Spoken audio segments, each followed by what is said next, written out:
সুপ্রিয় দর্শক, স্বাগতম জানাচ্ছি সর্বশেষ আপডেট বাংলা সংবাদে। শুরুতেই জানিয়ে দেব সংবাদ শিরোনাম, এরপর থাকছে বিস্তারিত। শুরুতেই জানিয়ে দেব বাংলাদেশে শুরু রাজনৈতিক ভূমিকম্প, হাসিনার প্রত্যাবর্তনের সবুজ সংকেত। বিস্তারিত থাকছে প্রতিবেদনে। আরও জানিয়ে দিব বিএনপি সরকারে আসতেই জামিনে ফিরছে আওয়ামী লীগ। বিস্তারিত থাকছে প্রতিবেদনে।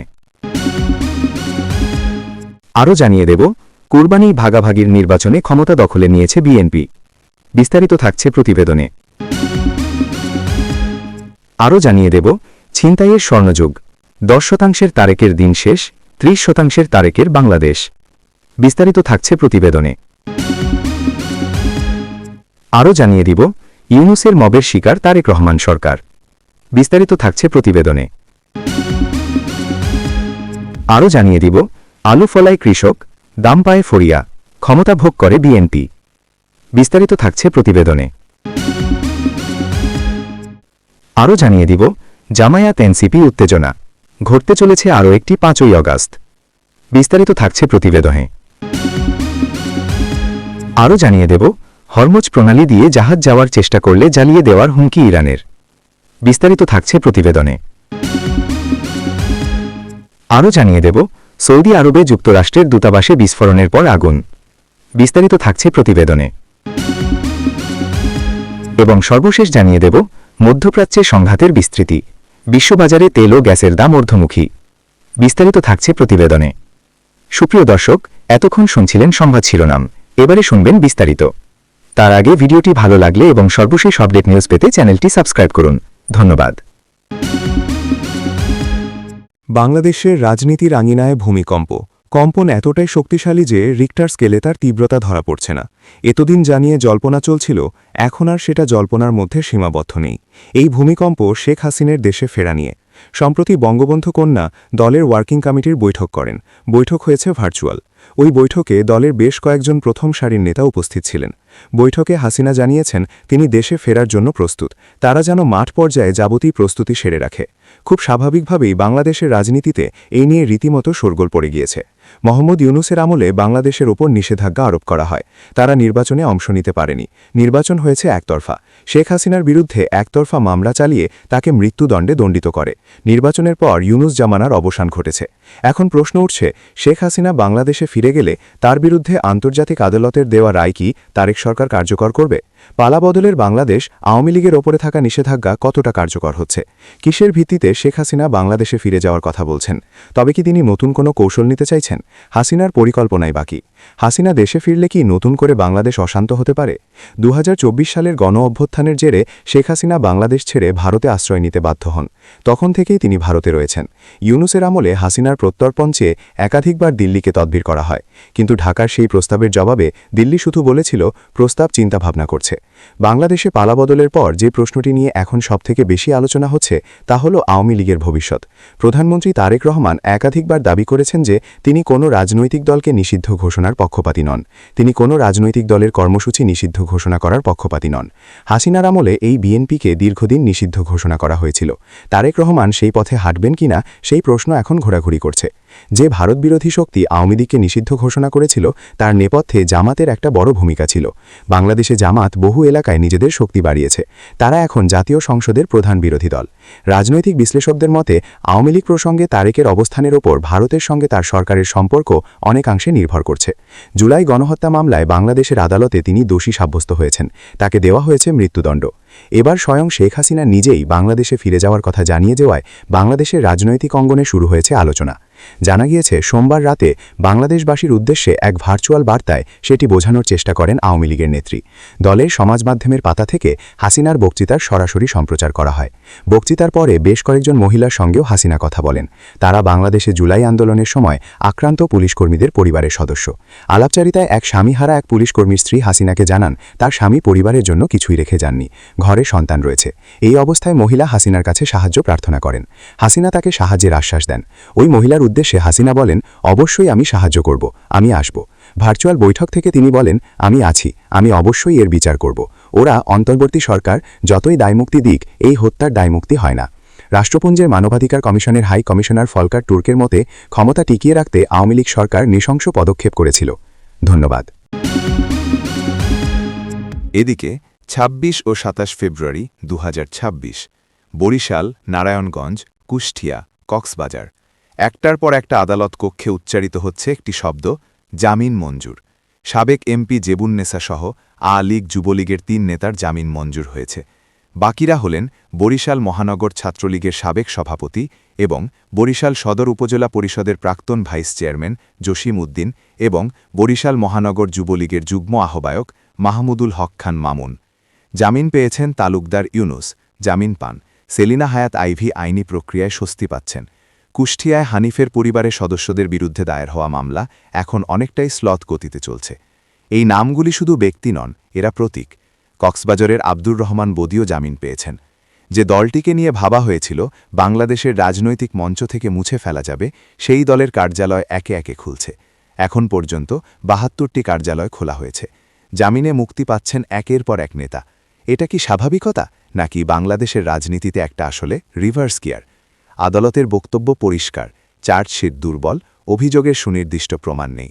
৫ অগাস্ট পরবর্তী আবেগী গণমামলা আদালতের কাঠকড়ায় টিকছে না। আইনের ভাষায় এটি স্বাভাবিক, কিন্তু রাজনীতির ভাষায় এটিকে বলা যায় মুড চেঞ্জ। ৭২টি কার্যালয় খুলে নীরব প্রত্যাবর্তন আওয়ামী লীগের। একসময় তালাবন্ধ ছিল যে অফিসগুলো, জেলা, মহানগর, উপজেলা পর্যায়ে আওয়ামী লীগের ৭২টি কার্যালয় খুলে গিয়েছে। রাজনীতিতে কার্যালয় মানে শুধু ভবন নয়, এটা সংগঠন পুনর্গঠন, মাঠ দখল, বার্তা দেওয়া। আর সেই বার্তা হলো, আমরা ছিলাম, আমরা আছি, আমরা থাকব। রাজশাহী রেঞ্জের ডিআইজি মোহাম্মদ শাহজানের নির্দেশনা পরিষ্কার, মাঠে নামলে অন্য মামলায় পুনরায় গ্রেফতার করতে হবে। অর্থাৎ প্রশাসন পুরোপুরি নরম নয়। প্রশ্ন উঠছে, আদালত বারবার জামিন দিলে প্রশাসনিক কড়াকড়ি কতদিন টিকবে? এখানেই তৈরি হচ্ছে দ্বিমুখী বাস্তবতা। আদালত বলছে পাকাপোক্ত প্রমাণের অভাবেই অভিযুক্তের জামিন মঞ্জুর করতে হচ্ছে। প্রশাসন বলছে সক্রিয় হলে আবার গ্রেফতার। আর রাজনীতি বলছে পর্দার আড়ালে কি চলছে কি? এদিকে রাজনীতির পাড়ায় সমঝোতার গুঞ্জন। বিএনপি কি কৌশলগতভাবে আওয়ামী লীগের পুনরুত্থান মেনে নিচ্ছে? ধারণার দুটি কাজ করতে পারে এই ক্ষেত্রে। সরকার কিংবা বড় দলগুলি ভাবছে সম্পূর্ণ নির্মূলের রাজনীতি বড় অস্থিরতা তৈরি করে। অপরদিকে একটি অংশগ্রহণমূলক নির্বাচন চাইলে বড় দলকে পুরোপুরি বাইরে রাখা যায় না। কিন্তু বিএনপি কর্মীরা এই বাস্তবাদ মেনে নিচ্ছে। মূল প্রশ্নে যাওয়া যাক, বিএনপি কি ভালো করছে, নাকি নিজের পায়ে নিজেরাই কুড়ুল মারছে? বিশ্লেষকেরা বলছেন মাঠের রাজনীতি বদলে যাবে যদি আওয়ামী লীগ নেতারা মাঠে ফিরতে পারেন। তবে বিএনপির একক আধিপত্যের স্বপ্ন ভেঙে যাবে। প্রতিদ্বন্দ্বিতা মানে ভোট বিভাজন, কর্মীদের মনেও মানসিক আঘাত। ১৫ বছর জেল জুলুম সহ্য করা কর্মীরা যদি দেখেন প্রতিপক্ষের কর্মীরা জামিন পাচ্ছেন, তবে হতাশা তৈরি হতে পারে। রাজপথে রাজনীতি আবেগ চলে। মির্জা আব্বাস যখন এনসিপি নেতা নাসিরউদ্দিন পাটোয়ারিকে দুষ্টুমি না করার কথা বলেন, তখন তিনি জবাব দেন, ছোট ভাইয়ের সিট এভাবে কেড়ে না নিয়ে ছেড়ে দিলেও পারতেন। এরই মধ্যে এ নির্বাচন নিয়ে বিএনপির নেত্রী নীলুফার চৌধুরী মনি এমনই বক্তব্য দিয়েছেন, যা সোশ্যাল মিডিয়ায়, ফেসবুক, ইনস্টাগ্রাম ব্যাপকভাবে ছড়িয়েছে। তিনি বলেছেন, ১২ই ফেব্রুয়ারি নির্বাচন হয়েছে কোরবানির নির্বাচনের আর ভাগাভাগির নির্বাচন। ১৪, ১৮, ২৪-এর নির্বাচনকে হার মানিয়েছে অবৈধ ইউনুস। সামাজিক যোগাযোগ মাধ্যমে এ বক্তব্য এখন ভাইরাল। শুধু নাসিরউদ্দিন পাটোয়ারি, নীলুফার চৌধুরী মনির বক্তব্যই নয়, এমন অনেকেই এখন মিলেমিশে ভাগবাটোয়ারা ত্রয়োদশ জাতীয় সংসদ নির্বাচন নিয়ে বক্তব্য দিচ্ছেন। সাধারণ মানুষ থেকে শুরু করে জামাত ও বিএনপির নেতাকর্মীরাও স্বীকার করে নিচ্ছেন যে ত্রয়োদশ সংসদ নির্বাচনে ভাগবাটোয়ারার মাধ্যমে সরকারি দল ও বিরোধী দলে এসেছে। এই ঘটনার সবশেষ উদাহরণ হল স্বরাষ্ট্রমন্ত্রী সালাহুদ্দিন আহমদের বক্তব্য। কিছুদিন আগে তিনি জানিয়েছিলেন, জুলাই দাঙ্গায় পুলিশ হত্যাকারীদের বিচার হবে। এরপর এনসিপি নেতারা বেফাঁস মন্তব্য শুরু করে। এনসিপি নেতা হান্নান মাসুদ দেশ ছেড়ে পালানোর পরিকল্পনাও জানান। এরই মধ্যে গতকাল এনসিপির ইফতারে যান সালাহুদ্দিন। এরপরই বক্তব্য উল্টে যায় তার। এখন তিনি বলছেন, জুলাই দাঙ্গায় পুলিশ হত্যার বিচারের সুযোগ নেই। সূত্র বলছে, ডিপ স্টেটের পরিকল্পনার বাস্তবায়ন ঘটাচ্ছেন সালাহুদ্দিন। প্রথমে পুলিশ হত্যার বিচার চেয়ে এনসিপিকে বিপদে ফেলতে চাইলেও আমেরিকার নির্দেশে তিনি তা থেকে সরে এসেছেন। আমেরিকার প্রভাব বাংলাদেশে আরও তীব্র থেকে তীব্রতর হচ্ছে বলে জানিয়েছেন সংশ্লিষ্টা। Centre for policy dialogue CPD এর গবেষণা পরিচালক ড খন্দকার গোলাম মোয়াজ্জেম সম্প্রতি জানিয়েছেন, অন্তর্বর্তী সরকারের প্রধান উপদেষ্টা ড মোহাম্মদ ইউনুসের প্রশাসন যুক্তরাষ্ট্রের সঙ্গে সাম্প্রতিক যে বাণিজ্য চুক্তিটি করেছে তা জাতিকে বোকা বানানো শামিল। রাজনৈতিক বিশ্লেষক ও বিশেষজ্ঞরা এই চুক্তিকে বাংলাদেশের অর্থনৈতিক সার্বভৌমত্ব ও দেশীয় শিল্পের ভবিষ্যৎকে ঝুঁকির মুখে ফেলার এক নীল নকশা ও দেশ বিক্রির চুক্তি হিসেবেও আখ্যা দিচ্ছেন। সূত্র বলছে মিয়ানমারে চীন সমর্থিত গভীর সমুদ্র বন্দর প্রকল্পের পর থেকেই যুক্তরাষ্ট্র দক্ষিণ পূর্ব এশিয়ায় কৌশলগত অবস্থান নিতে সক্রিয় হয়েছে। রোহিঙ্গা সংকট, মানবিক করিডোর এবং চট্টগ্রাম বন্দর সব মিলে এই অঞ্চলটি চীন ও যুক্তরাষ্ট্রের প্রতিযোগিতার গুরুত্বপূর্ণ ক্ষেত্র হয়ে উঠেছে।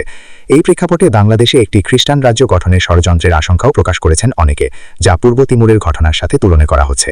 আওয়ামী লীগ সভাপতি শেখ হাসিনা সতর্ক করে বলেছিলেন, বাংলাদেশ ও মিয়ানমারের কিছু অংশ নিয়ে এমন একটি রাষ্ট্র গঠনের ষড়যন্ত্র চলছে এবং এ সংক্রান্ত প্রস্তাবনা বাংলাদেশে একটি এয়ারবেস স্থাপনের মাধ্যমেও এসেছে। এদিকে রংপুরের তারাগঞ্জে 1 কেজি আলু বিক্রি হচ্ছে 8 থেকে 9 টাকায়। 1 কাপ চায়ের দাম 10 টাকা, মানে আলু বেচে চাও খাওয়া যায় না। আর এই আলু ফলাতে কৃষকের কেজি প্রতি খরচ হয়েছে 16 থেকে 17 টাকা। সহজ হিসাব, প্রতি কেজিতে লোকসান 8 টাকার কাছাকাছি। বামনদিঘির সোনামিয়া 1 একর জমিতে আলু ফলিয়ে খরচ করেছেন 1,47,600 টাকা। আলু পেয়েছেন 9,000 কেজি।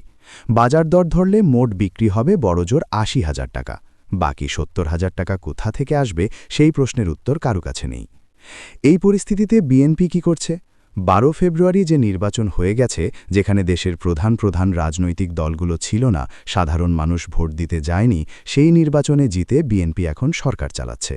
কিন্তু কৃষকের আলুর দামের বিষয়ে তাদের মন্ত্রিপরিষদের কোনো মাথাব্যথা আছে বলে মনে হচ্ছে না। ন্যূনতম সহায়ক মূল্য নির্ধারণের কথা কৃষকেরা বলছেন বছরের পর বছর ধরে। সরকারি ক্রয় কার্যক্রম চালু করার দাবি পুরনো। হিমাগারের ধারণ ক্ষমতা বাড়ানোর কথা নতুন না। তারাগঞ্জে মাত্র 3টি হিমাগার আছে, মোট ধারণ ক্ষমতা 16,000 টন, আর উৎপাদন হয়েছে 1,42,000 টনের বেশি। বাকি আলু কৃষকের উঠানে পচে রাস্তায় ফেলা যায়, কিন্তু দাম পাওয়া যায় না। বিএনপি দলটার জন্মই হয়েছিল সেনানিবাসে, জিয়াউর রহমানের হাতে, যিনি নিজে একটা অংশগ্রহণহীন ভোটের মাধ্যমে ক্ষমতাকে বৈধতা দেওয়ার চেষ্টা করেছিলেন। সেই একই পথে হেঁটে এবারও দলটা ক্ষমতায় এসেছে। ইতিহাসের পুনরাবৃত্তি এভাবেও হয়। তখনও কৃষক মরত, এখনও মরছে। পার্থক্য শুধু এটুকু যে এখন মন্ত্রীরা সংবাদ সম্মেলনে বলেন পরিস্থিতি পর্যবেক্ষণ করা হচ্ছে। উপজেলা কৃষি কর্মকর্তাও বলেছেন ঊর্ধ্বতন কর্তৃপক্ষকে জানানো হয়েছে। সেই জানানোর পর কি হয়েছে সেটা আর কেউ জানায়নি। বাংলাদেশে কৃষিখাতে যুক্ত মানুষের সংখ্যা দেশের মোট জনগোষ্ঠীর বিশাল একটা অংশ। এই মানুষগুলো ভোর থেকে রাত পর্যন্ত মাঠে খাটেন, সার কেনেন ধারে, বীজ কেনেন সুদে, জমি ইজারা নেন আগাম টাকা দিয়ে। তারপর ফসল তোলার পর দেখেন বাজারে দাম নেই। সোনামিয়া বললেন, গত বছর দাম না পেয়ে গুদামে আলু ছেড়ে এসেছেন, মানে হিমাগারে রাখার ভাড়াও তুলতে পারেননি। এবার কি হবে জানেন না। এই মানুষগুলোর জন্য বিএনপি সরকারের কাছে কোনো পরিকল্পনা নেই, কোনো নীতি নেই, কোনো আগ্রহও নেই।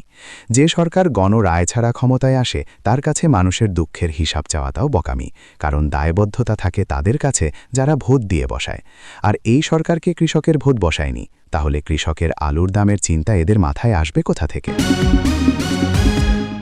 নতুন সরকার আসলেই কি সব ধরনের মব সংস্কৃতির অবসান ঘটাতে প্রস্তুত, নাকি নিজেদের বিরুদ্ধে থাকা মব সন্ত্রাসের বিরুদ্ধে কঠোর পদক্ষেপ করতে সক্ষম হবে? বাংলাদেশ ব্যাংকের ঘটনার পর এই প্রশ্নের উত্তর পাওয়া জরুরি হয়ে পড়েছে।